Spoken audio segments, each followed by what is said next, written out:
Are you tired of being single and lonely and just looking for that person you can call your safe space? Well, in this video, I'm going to just give you a little bit of advice that I learned from a 15-year relationship to see if it can help you out. And oh shoot, why are you overheating? Let me see. Okay, there we go. You know what? I'm gonna let this play through because I want you to see some of the things that actually happen when I'm filming videos. So I'm not even gonna delete this one. But now to the intro. Hey, Jason here. If you're new to the channel, I've been an expat / nomad for 10 years now. I am on my 4th country, 3rd continent, here in the southern region of Africa in Lusaka, Zambia. One of the things I've started doing is sharing with you what I've learned along this 10-year journey, some of the challenges, the things that have helped push me forward. And most importantly, if you're an expat or thinking about becoming one, why you should be thinking about Lusaka, Zambia is not on the radar, and there's a lot of opportunities here. And so let's go ahead and get into today's discussion. And it's just about what are some of the things that can actually help you find that special person in your life. Now, this isn't no red pill talk, blue pill talk. This is coming from Jason Cheney, a person that was married for 10 years. I was in a relationship for 15. In 2022, January 8th, my wife passed away in my arms. She unexpectedly died from a heart attack, and it broke me.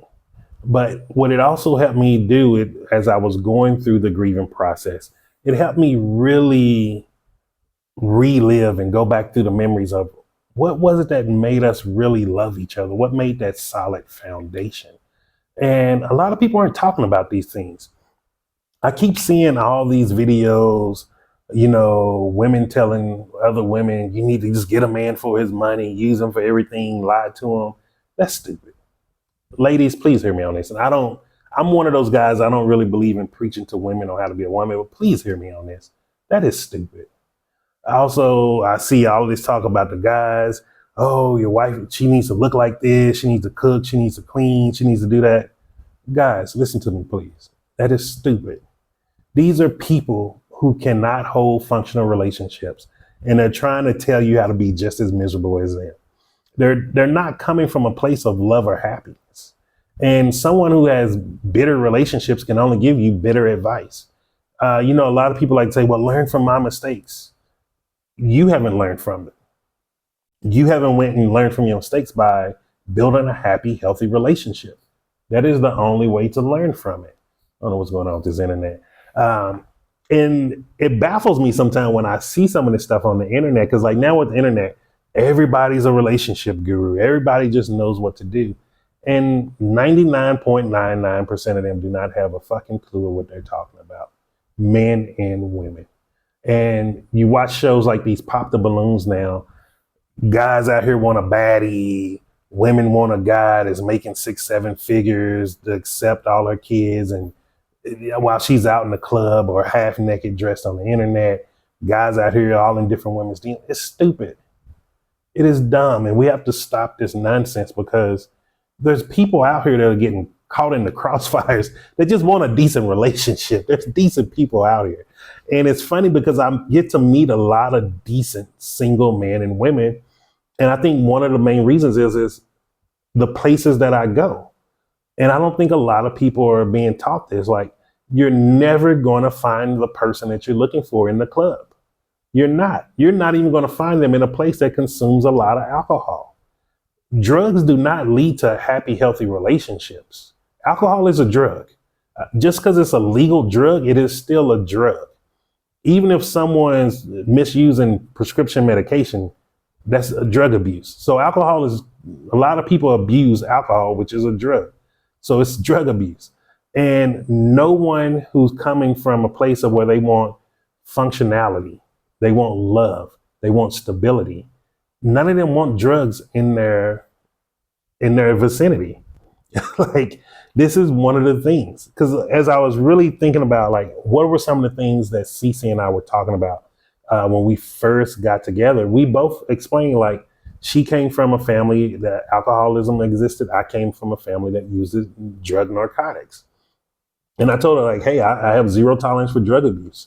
I do not deal with that. I'm a control freak. And she's like, hey, I come from a family that have alcoholism. She has zero tolerance for it. She's a control freak. And I was like, cool. She was like, cool. And so even to this day, like whenever I'm talking to someone, these are things that I look for. I may not vocalize it or verbalize it because one of the reasons why I don't verbalize a lot of things right now is it's too simple or easy for someone to fake who they are. And so that's why the first lesson is the first thing that you need to do, and it is a lesson, you need to just learn to watch people. Don't get your emotions too involved. Don't worry about falling in love and all of that. Watch them. Judge Lynn Toler talks about this a lot in her book, My Mama's Rules. Watch the person you're talking to. Words are cheap. Words are the cheapest thing in the world. Like, it's almost cheaper than commodities. Commodities are the cheapest, but words are just as cheap now. So many people can articulate, oh, I want this, I want that, I want to do this, but their actions are directly opposite. So to me, the moment like I see someone, you got about one time to be drunk in front of me. If it's a consistent thing, I'm done.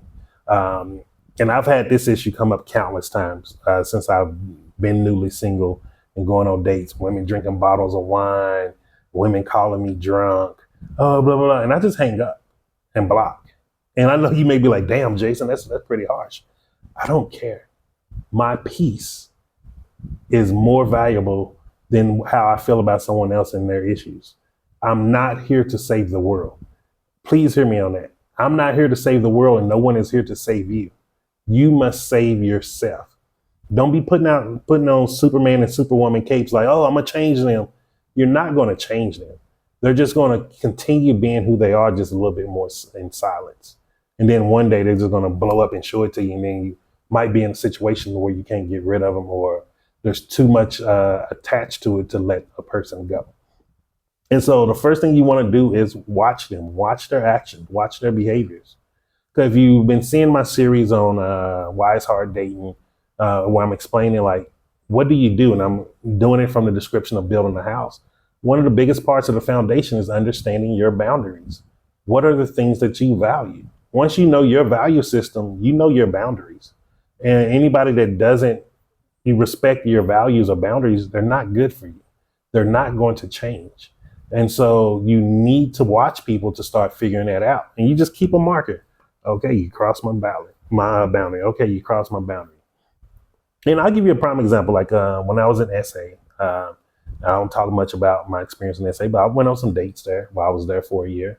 I went on one date. It was several dates, but with one individual.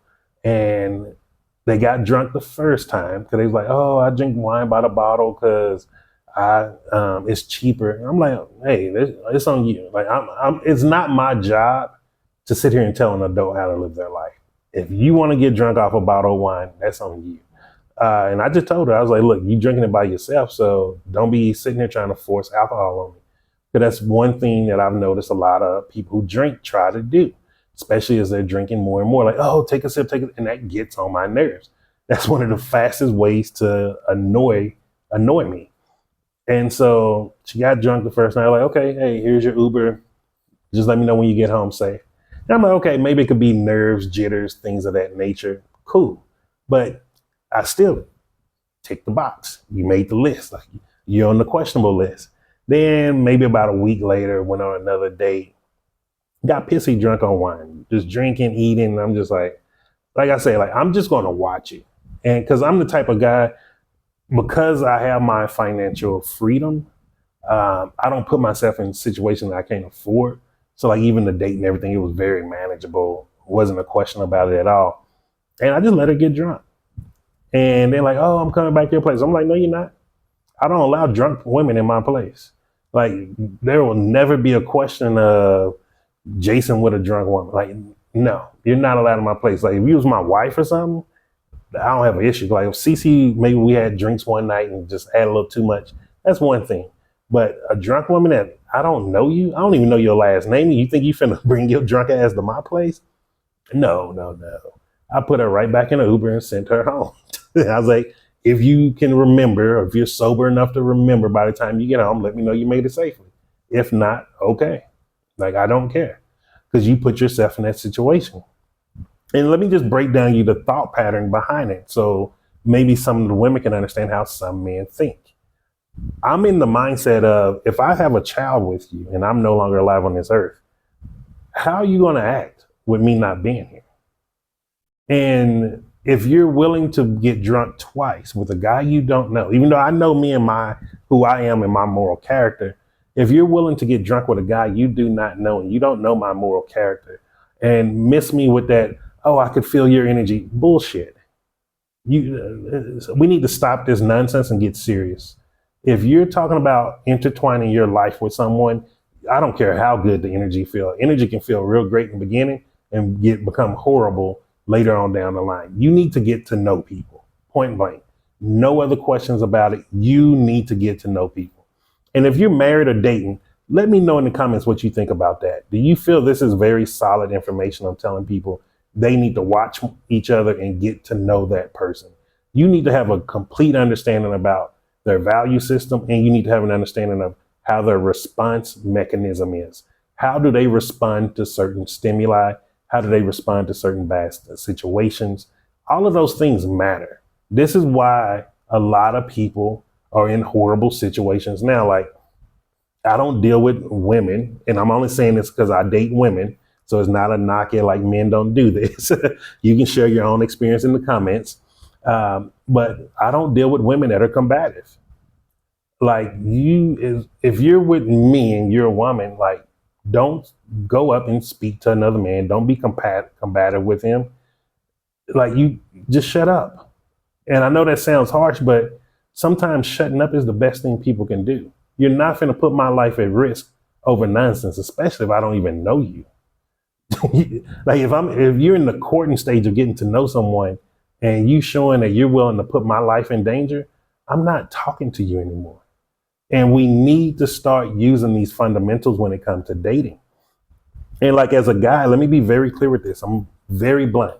If you're a guy, you cannot put your life at risk having a drunk woman you do not know at your place. Please hear me on that. Let me say it again. If you are a guy, you cannot put your life at risk having a drunk woman at your place. This is why you cannot be sexually motivated as a man. You must be focused on the end goal, the relationship, the conversation, the things that are going to make a sexual lifestyle better. Do not be focused on instant gratification. You're going to put yourself in a situation that can one day lead you into trouble. I mean, we can look at Shannon Sharpe right now. He's a prime example. How many other men are prime examples of that? Stop putting yourselves in situations because you're thinking with the wrong head. Look, everybody in the world, we all can raise our hand and say, you know, hey, I like physical pleasure. We all are in agreement with that. However, I like my freedom more. I like having my name intact more. Like, I would never want someone to think that I'm out here doing things like that. Or because as a guy, once you get labeled with certain things, you don't get your name back. That label is going to follow you for the rest of your life. So is that few minutes, maybe an hour or so, if it's that great, is it going to really be worth it? And you lose your whole name, your whole integrity, everybody looking at you, talking behind your back. Whenever you walk in a room, the room just stays silent.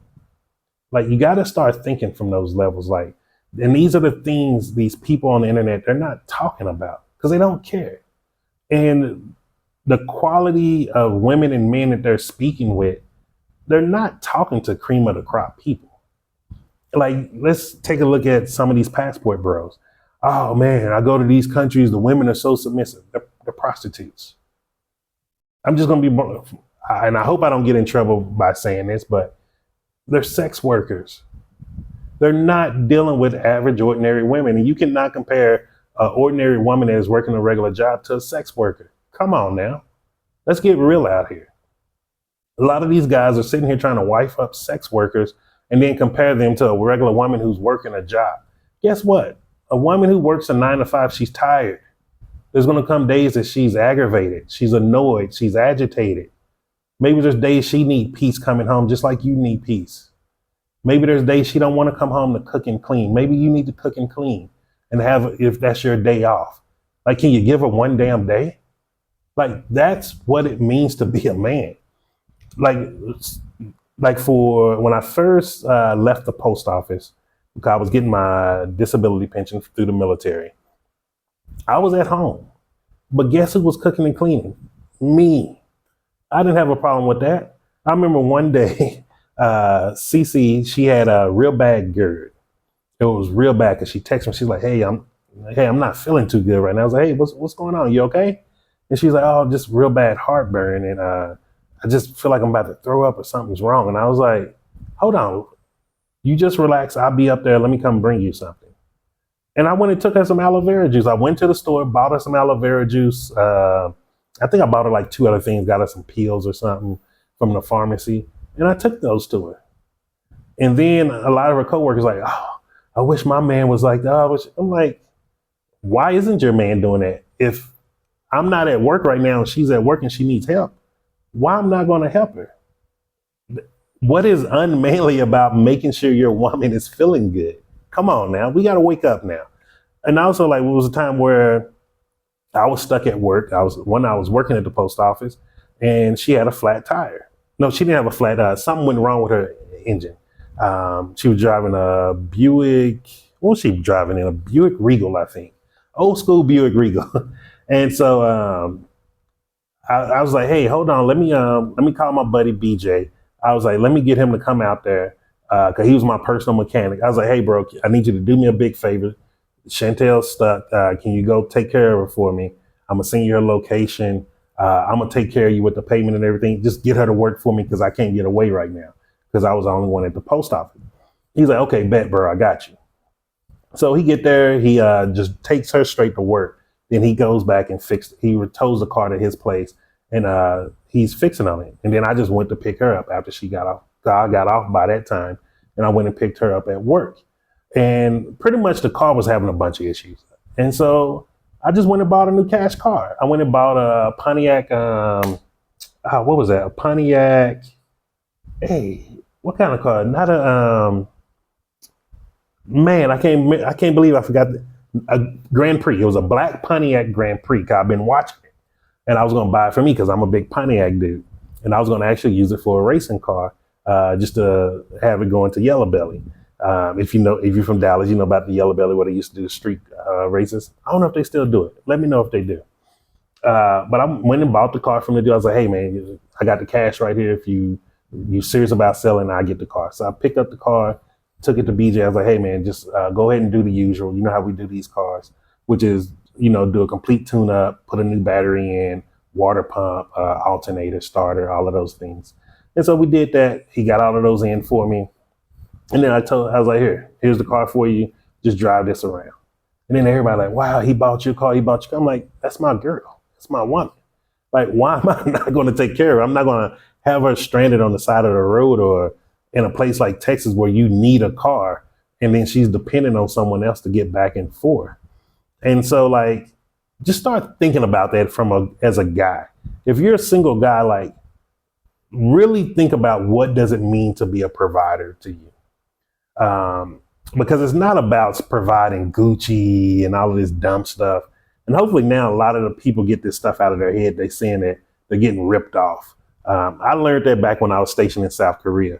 And so it always stuck with me. But as a guy, really start thinking about what does it mean for you to be a provider? And just remember, first thing you need to do is watch the person. And this for women too, watch the person. And then as a guy, what does it mean for you to be a provider? Start asking yourself these questions because these are very important. If you're bold enough, let me know in the comments. What does it mean to be a provider to you? Like, what does that look like? Because maybe some of the younger guys, it can start giving them ideas. The more we share stories and we start sharing some of our personal beliefs and our moral values, I think it'll start helping some of the younger generation to catch on and start clicking in because they're seeing a lot of the negativity out here and they're not seeing the positivity. And so that's why I wanted to really share this one today. And just remember this: success is simple once you know how.